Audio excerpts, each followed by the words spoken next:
See, life is all about energy. Everything in life is about energy. And in life, there's an energy scale of between 1 and 10, where 1 is over here and 10 is over here. But most people play life over here. But everything which you want out of life lives over here. But most people play life over here. Do you know why? When you jump off the cliff of life, then you can live within your gift. Why? Because parachutes don't open when you're standing still. You've got to jump for your parachute to open. It's comfortable because it's safe. But when you start getting outside of your comfort zone, when you start living over here, life feels very, very, very uncomfortable. And you know, as you want to grow, the one thing which is going to happen is you're going to hit problems. And most people in life, they don't want problems. Imagine this. Imagine if you went to the local hospital right now and you asked them to take a heart trace of you and they put some ECG leads on you. What would your heart trace look like? It would look like that, right? But most people want a life like that. The people don't want those up and down problems. They don't want the lows and the highs and the lows and highs. They want it to be flat. But if your heart line, if your trace was flat, you'd be dead. So I want to tell you one thing, that life's going to have ups and downs and ups and downs and ups and downs. But I've coached from startups to billionaires. And the one thing I can promise to you is even the billionaires have low points. But you know what the key in life is? The key is how you stay in the lowest points for the least amount of time possible. That 2 minutes of negativity causes 4 hours of immunosuppression. That if you're negative for 2 minutes, your body's beaten down for 4 hours. You can literally kill yourself by being negative. And so many of us, we've got thoughts which are holding us back. There's negativity which is there from when we were a kid, and it's not even our fault. That let me tell you one thing, the first thing you need to do, that understand that life's this journey. But the growth happens on the downhills. The growth never happens. And do you know what? For you to get to the next stage of your life, for you to grow, Allah's going to give you problems. And those problems are going to get harder and harder and harder, because probably right now, can you remember a time when you had a really big problem in your life? And at that point, you thought it was the worst problem ever. And now that problem seems little. Why is that? It's because you've grown as a person. And now your problems get bigger and bigger and bigger. But understand, that's why Allah gives us problems. Allah gives us problems to grow, not just to give us a hard time. Think of the lobster.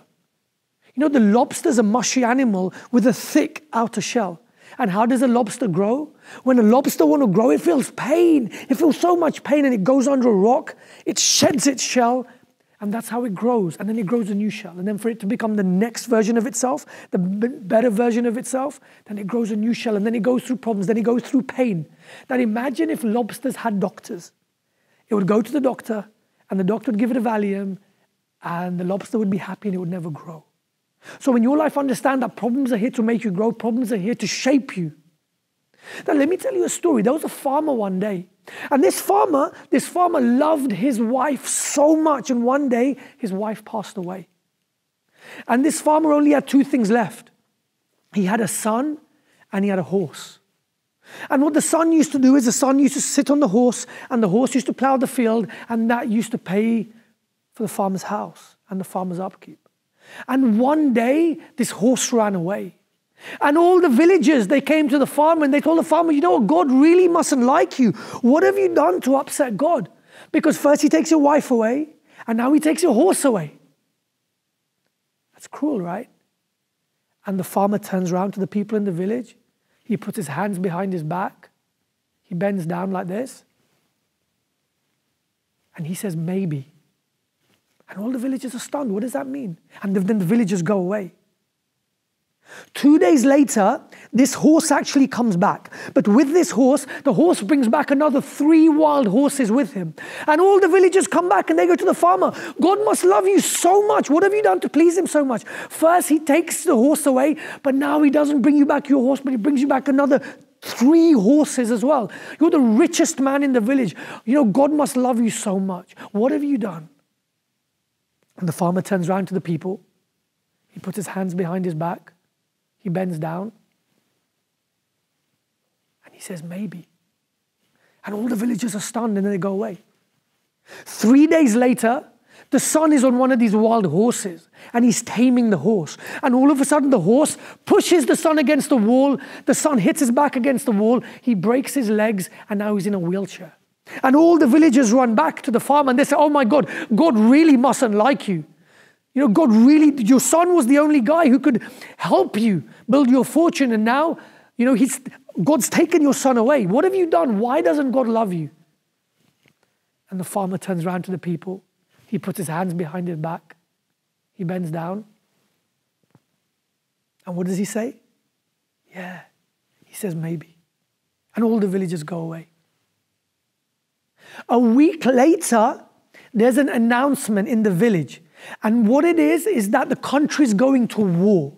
And the army is going to come in to take each and every able-bodied man so they can go to war. But this isn't just any old war. This is a big war. The country they're fighting is 5 times the size, and each and every man which enters into this war will never come out alive. So the army comes in, and the army picks out each and every able-bodied man, and it comes to the farmer's house. Yeah, and you know the story, right? That they look at the farmer's son, and they say, you're not fit for war. So you stay behind. And the army went away. And all the villagers came back to the farm and they said, oh my God, oh my God, oh my God, God must love you so much. All of our men, all of our sons have been taken to war, but your son is the only one who's been spared.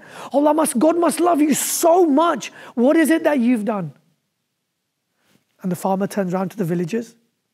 He puts his hands behind his back. He bends down. And what does he say? Yeah, maybe. And do you know how this story ends? Do you know how this story ends? It doesn't. This story just goes on and it goes on and it goes on. But do you know the moral of the story is? That it's trust the process. Allah has your back covered. That life doesn't happen to you, but life happens for you. And when you understand that, then you ask yourself the most important question. That am I going through life or am I growing through life? And when you start growing through life, then you stop telling Allah how big your problems are, but you start telling your problems how big Allah is. And when you understand that, then life changes because you understand that your problem is your greatest gift. That don't ever ask Allah for peace. Never ask Allah for safety. Don't ask Allah to take your problems away. Ask Allah to make you stronger. And when you ask for strength, that's when you grow. So understand that no matter what problem you're going through in your life, it's here to shape you. It may not make life easier, but when you're in that problem, when you can take a step out and when you can understand that this is growing me, then all of a sudden, then your problem doesn't become that bad and you understand that the reason you've got this problem is for a reason. And right now, you may be going through lots of problems in your life, that things may be tough. I can understand what you may be going through. But just understand that this is here to grow you. The next chapter in your life needs a better you. The next chapter in your life needs a stronger you. The next chapter in your life needs a better version of you. And the only way to create that version is through the pain and suffering you're going through right now. And that's the reason that we have problems in life.